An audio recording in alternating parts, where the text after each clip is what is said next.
I remember when this figure came out, I was like 13 years old, and I thought this was the peak of what a Batman figure could be.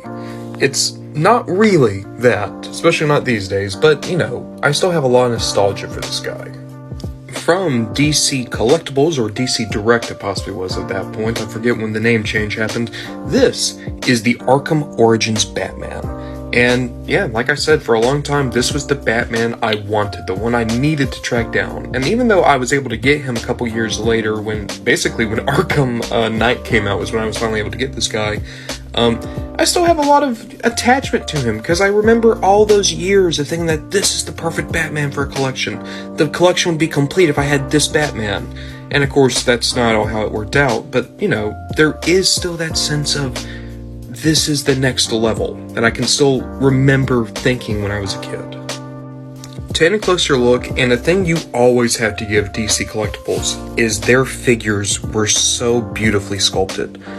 This looks like the character model straight off the screen. I love that they even remembered the stubble around his mouth.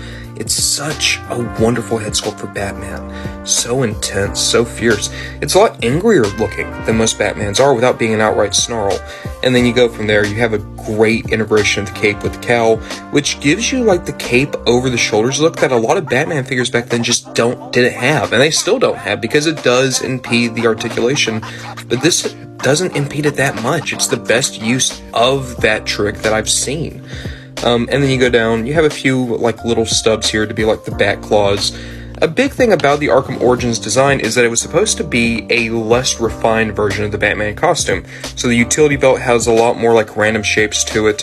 There's a more like military style look to this, but that's the point. When you get to Arkham City, and especially Arkham Knight, and it's so much more comic booky, and by the time Arkham Knight, so much more video gamey, that's because the technology has improved, that it's able to look like spandex and be even better.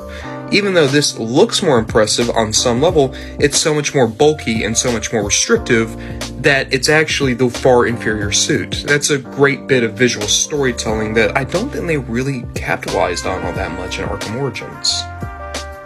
So the articulation in the arms, I think, is still really solid. Even though you can't get the full 90 of the elbows, you get everything you want. You have a decent ab crunch, a good waist.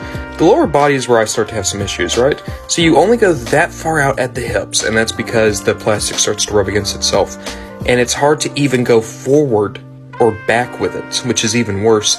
And then you don't have that good a knee until you like really force it. Yeah, that's a breakage point for this figure, and the ankles aren't great either.